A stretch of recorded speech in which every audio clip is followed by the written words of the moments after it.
ನಸಿರುದ್ದೀನನ ಕಥೆಗಳು. ಕೃತಿಕಾರರ ಪರಿಚಯ. ಕವಿ ಪ್ರಕಾಶ್ ಕಂಬತ್ತಳ್ಳಿ. ಜನನ 1954. ಸ್ಥಳ ದಾವಣಗೆರೆ ಜಿಲ್ಲೆಯ ಹರಪನಹಳ್ಳಿ ತಾಲೂಕಿನ ಕಂಬತ್ತಳ್ಳಿ. ರಚನೆ ಆರದಿರಲಿ ಬೆಳಕು, ರಂಗವಿಹಾರ, ಮನಸ್ಸಿಗೆಷ್ಟು ಮುಖಗಳು, ಕಂಪ್ಯೂಟರ್ ಸೇವಕ ಮತ್ತು ಇತರ ನಾಟಕಗಳು, ಅನ್ವೇಷಕರು ಮುಂತಾದ ನಾಟಕಗಳನ್ನು ರಚಿಸಿದ್ದಾರೆ. ಪ್ರಶಸ್ತಿ ಎಸ್ ವಿ ಪರಮೇಶ್ವರ ಭಟ್ಟ ಸಂಸ್ಮರಣಾ ಪ್ರಶಸ್ತಿ, ಕನ್ನಡ ಪುಸ್ತಕ ಪ್ರಾಧಿಕಾರದ ಅತ್ಯುತ್ತಮ ಪ್ರಕಾಶನ ಸಂಸ್ಥೆ ಪ್ರಶಸ್ತಿಗಳು ಲಭಿಸಿವೆ. ಆಕರ ಗ್ರಂಥ. ಪ್ರಸ್ತುತ ಕಥೆಗಳನ್ನು ಇವರ ಮಕ್ಕಳಿಗಾಗಿ ಮತ್ತೆ ಹೇಳಿದ ನಸಿರುದ್ದೀನನ ಕಥೆಗಳು ಪುಸ್ತಕದಿಂದ ಆರಿಸಲಾಗಿದೆ. ಪ್ರಶ್ನೆಗಳು. 1 ವಾಕ್ಯ. ನೆರೆಯವನು ನಸಿರುದ್ದೀನನ ಕಥೆಯನ್ನು ಕೇಳಿದ್ದೇಕೆ? ನೆರೆಯವನು ನಸಿರುದ್ದೀನನ ಕಥೆಯನ್ನು ಕೆಲವು ಸಾಮಾನು ಸಾಗಿಸುವುದಕ್ಕೆ ಬೇಕೆಂದು ಕೇಳಿದನು. ಕತ್ತೆ ಅರಚುವುದನ್ನು ಕೇಳಿದ ನೆರೆಯವನು ನಸಿರುದ್ದೀನನಿಗೆ ಏನೆಂದು ಹೇಳಿದನು? ಕತ್ತೆ ಅರಚುವುದನ್ನು ಕೇಳಿದ ನೆರೆಯವನು ನಸಿರುದ್ದೀನನಿಗೆ, ಏನು ದೊಡ್ಡ ಮನುಷ್ಯರೇ, ಕತ್ತೆ ನಾನಿದ್ದೇನೆ ಅಂತ ಕೂಗಿ ಹೇಳುತ್ತಿದೆಯಲ್ಲ ಎಂದು ಹೇಳಿದನು. ನಸಿರುದ್ದೀನನು ತನಗೆ ಎಷ್ಟು ವಯಸ್ಸಾಗಿದೆ ಎಂದನು. ನಸಿರುದ್ದೀನನು ತನಗೆ 40 ವರ್ಷ ವಯಸ್ಸಾಗಿದೆ ಎಂದನು. ನಸಿರುದ್ದೀನನ ವಯಸ್ಸಿನ ಬಗೆಗೆ ಆತನ ಸ್ನೇಹಿತರಿಗೆ ಅನುಮಾನ ಏಕೆ ಬಂತು?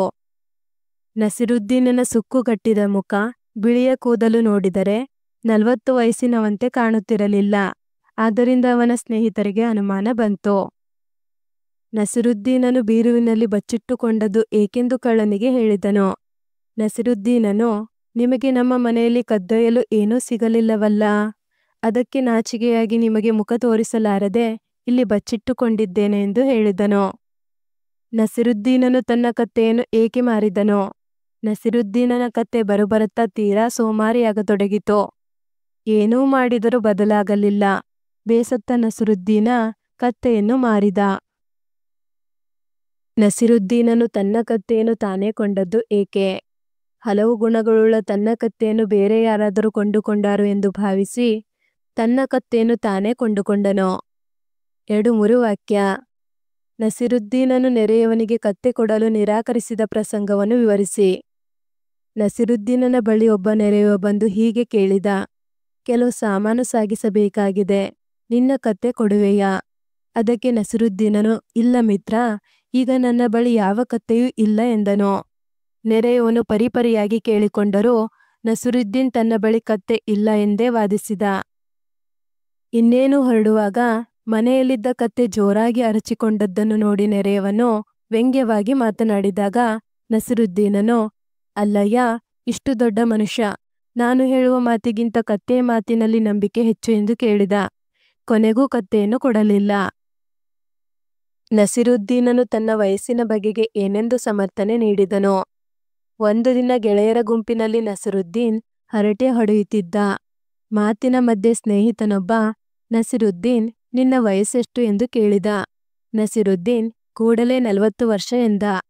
ಆದರೆ ಅವನ ಸುಕ್ಕುಗಟ್ಟಿದ ಮುಖ, ಬಿಳಿಯ ಕೂದಲು ನೋಡಿದರೆ 40 ವರ್ಷದವನಂತೆ ಕಾಣುತ್ತಿರಲಿಲ್ಲ. ಆದ್ದರಿಂದ ಸ್ನೇಹಿತರು ಅವನ ಮಾತನ್ನು ನಂಬಲಿಲ್ಲ. ಅವರಲ್ಲಿ ಒಬ್ಬ ಧೈರ್ಯ ಮಾಡಿ, ಅಲ್ಲ ನಸಿರುದ್ದೀನ್, 10 ವರ್ಷದ ಹಿಂದೆಯೂ ನೀನು ಇದೇ ಮಾತು ಹೇಳಿದ್ದು ನನಗೆ ಚೆನ್ನಾಗಿ ನೆನಪಿದೆ. ಈಗಲೂ 40 ವರ್ಷ ಎಂದೇ ಹೇಳುವೆಯಲ್ಲ ಎಂದ. ಆಗ ನಸಿರುದ್ದೀನ್, ನಾನು ಆಗೊಂದು ಈಗೊಂದು ಮಾತನಾಡುವವನಲ್ಲ, ನನ್ನದು ಯಾವಾಗಲೂ ಒಂದೇ ಮಾತು ಎಂದ.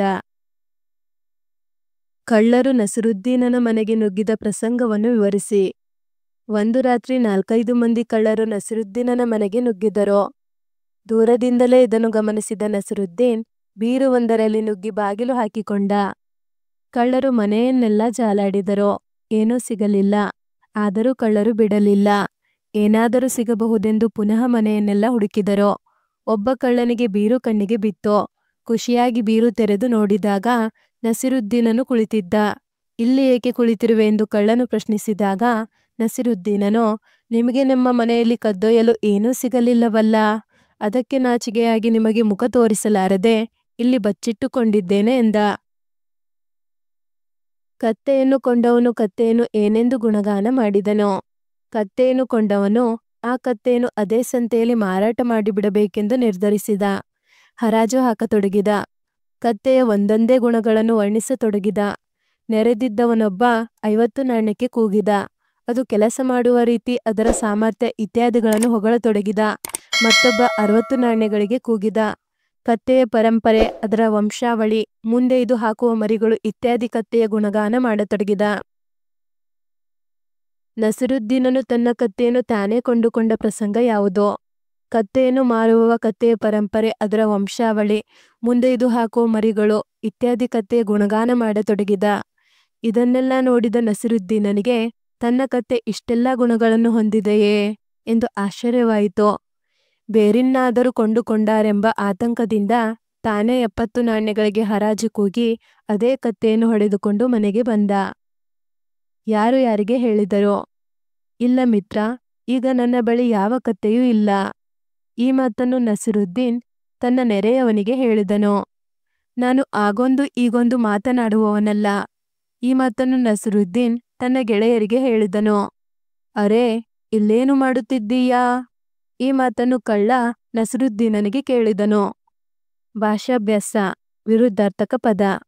ಆತಂಕ, ನಿರಾತಂಕ, ರಾತ್ರಿ, ಹಗಲು, ದೂರ, ಹತ್ತಿರ, ಮಿತ್ರ, ಶತ್ರು, ಧೈರ್ಯ, ಅಧೈರ್ಯ, ಸುಂದರ, ಕುರೂಪ, ನಂಬಿಕೆ, ಅಪನಂಬಿಕೆ, ಹೊಗಳು, ತೆಗಳು. ಸ್ವಂತ ವಾಕ್ಯ. ಆತಂಕ. ಚಂಡಮಾರುತ ಬರಬಹುದೆಂದು ಕರಾವಳಿಯಲ್ಲಿ ಜನರಿಗೆ ಆತಂಕವಾಯಿತು. ನೆರೆಯವ. ನಮ್ಮ ನೆರೆಯವ ತುಂಬಾ ಕಿರಿಕಿರಿ. ಖುಷಿ. ನನಗೆ ರಾಜ್ಯಮಟ್ಟದ ಕ್ರೀಡಾಕೂಟಕ್ಕೆ ಆಯ್ಕೆಯಾಗಿದ್ದರಿಂದ ಖುಷಿಯಾಯಿತು. ನಾಚಿಕೆ. ಸೌಮ್ಯ ತುಂಬಾ ನಾಚಿಕೆ ಸ್ವಭಾವದ ಹುಡುಗಿ. ಜಾಲಾಡು. ಅಪರಾಧಿಗಳನ್ನು ಪತ್ತೆ ಹಚ್ಚಲು ಪೊಲೀಸರು ಜಾಲಾಡುತ್ತಾರೆ. ಕೆಳಗಿನ ಪದಗಳನ್ನು ಬಿಡಿಸಿ ಬರೆಯಿರಿ. ವಯಸ್ಸೆಷ್ಟು? ವಯಸ್ಸು ಪ್ಲಸ್ ಎಷ್ಟು? ಆಗೊಂದು. ಆಗು ಪ್ಲಸ್ ಒಂದು. ನಾನಿಲ್ಲಿದ್ದೇನೆ. ನಾನು ಪ್ಲಸ್ ಇಲ್ಲಿದ್ದೇನೆ. 4 4 ಪ್ಲಸ್ 5. ಕದ್ದೊಯ್ಯಲು. ಕದ್ದು ಪ್ಲಸ್ ಒಯ್ಯಲು. ಸಮಾನಾರ್ಥಕ ಪದ. ಋಷಿ, ಸನ್ಯಾಸಿ, ಜಂಗಮ. ಸ್ನೇಹಿತ, ಮಿತ್ರ, ಗೆಳೆಯ. ಆತಂಕ, ಉದ್ವೇಗ. ಕೆಳಗಿನ ವಾಕ್ಯಗಳಲ್ಲಿರುವ ಪದಗಳನ್ನು ಅರ್ಥಪೂರ್ಣವಾಗಿ ಜೋಡಿಸಿ ಬರೆಯಿರಿ. ನಂಬಲಿಲ್ಲ ಅವನ ಸ್ನೇಹಿತರು ಮಾತನ್ನು. ಸ್ನೇಹಿತರು ಅವನ ಮಾತನ್ನು ನಂಬಲಿಲ್ಲ. ಕೂಗಿ ಅಂತ ನಾನಿಲ್ಲಿದ್ದೇನೆ ಹೇಳುತ್ತಿದೆಯಲ್ಲ ಕತ್ತೆ. ಕತ್ತೆ ನಾನಿಲ್ಲಿದ್ದೇನೆ ಅಂತ ಕೂಗಿ ಹೇಳುತ್ತಿದೆಯಲ್ಲ. ಮಂದಿ 4 ಮನೆಗೆ ನಸಿರುದ್ದೀನನ ಕಳ್ಳರು ನುಗ್ಗಿದರು. 4 ಮಂದಿ ಕಳ್ಳರು ನಸಿರುದ್ದೀನನ ಮನೆಗೆ ನುಗ್ಗಿದರು. ತೀರಾ ಕತ್ತೆ ನಸಿರುದ್ದೀನನ ಬರಬರುತ್ತಾ ಸೋಮಾರಿಯಾಗ ತೊಡಗಿತು. ನಸಿರುದ್ದೀನನ ಕತ್ತೆ ಬರಬರುತ್ತಾ ತೀರಾ ಸೋಮಾರಿಯಾಗ ತೊಡಗಿತು. ಧನ್ಯವಾದಗಳು. 8ನೇ ತರಗತಿ ಎಲ್ಲ ಪಾಠಗಳ ಪ್ರಶ್ನೋತ್ತರಗಳಿಗಾಗಿ ತಪ್ಪದೆ ಪ್ಲೇಲಿಸ್ಟ್ ಅನ್ನು ನೋಡಿ. Don't forget to subscribe.